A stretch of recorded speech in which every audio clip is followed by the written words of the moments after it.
Assalamualaikum warahmatullahi wabarakatuh. Halo teman-teman, perkenalkan nama saya Anggun Sela dengan NPM 20424124. Pada video ini saya akan menjelaskan tentang elemen dalam kurikulum 2013 dan kurikulum Merdeka, serta perbedaan di antara keduanya. Kurikulum merupakan bagian penting dalam sistem pendidikan, karena menjadi pedoman bagi guru dalam menjalankan proses pembelajaran. Dengan memahami elemen kurikulum, kita dapat mengetahui bagaimana proses pembelajaran dirancang agar tujuan pendidikan dapat tercapai dengan baik. Elemen kurikulum adalah komponen atau bagian penting yang menyusun suatu sistem kurikulum. Elemen ini berfungsi sebagai pedoman bagi guru dalam merancang, melaksanakan, dan mengevaluasi pembelajaran. Dengan adanya elemen kurikulum, proses pembelajaran dapat berjalan lebih terarah, sehingga tujuan pendidikan tercapai secara efektif.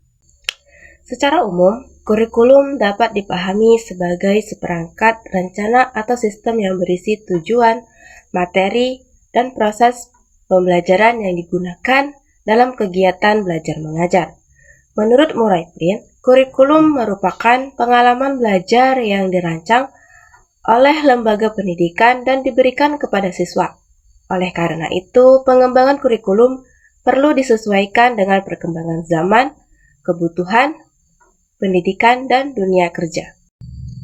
Saat ini kurikulum yang diterapkan di Indonesia adalah kurikulum Merdeka yang mulai diperkenalkan pada tahun 2022. Kurikulum Merdeka merupakan pengembangan dari kurikulum 2013. Dalam kurikulum Merdeka dikenal istilah capaian pembelajaran atau CP, tujuan pembelajaran, dan alur tujuan pembelajaran atau ATP. Istilah tersebut menggantikan konsep dari kurikulum 2013, yaitu kompetensi inti atau KI dan kompetensi dasar atau KD, serta silabus. Perbedaan pertama dapat dilihat dari struktur kompetensi pembelajaran. Pada kurikulum 2013, pembelajaran menggunakan kompetensi inti atau KI dan kompetensi dasar atau KD. Sedangkan pada kurikulum Merdeka digunakan capaian pembelajaran atau CP yang lebih sederhana dan fokus pada kompetensi yang harus dicapai oleh siswa. Selain itu, dalam kurikulum 2013, pembelajaran disusun berdasarkan kelas dan mata pelajaran, sedangkan dalam kurikulum Merdeka disusun berdasarkan fase perkembangan siswa. Dalam kurikulum 2013, pembelajaran menggunakan pendekatan ilmiah. Pendekatan ini meliputi kegiatan mengamati, menanya, mencoba, mencari, dan mengkomunikasikan. Sedangkan dalam kurikulum Merdeka, pembelajaran lebih fleksibel dan dapat disesuaikan dengan kebutuhan siswa. Guru juga dapat menggunakan berbagai metode pembelajaran yang lebih kreatif dan inovatif. Pada kurikulum 2013, pembelajaran biasanya menggunakan model seperti problem-based learning, discovery learning, atau project-based learning. Sementara itu, dalam kurikulum Merdeka, pembelajaran lebih menekankan pada pembelajaran berbasis proyek dan eksplorasi. Selain itu, terdapat program khusus, yaitu proyek penguatan profil belajar Pancasila yang bertujuan untuk membentuk karakter siswa sesuai nilai-nilai Pancasila.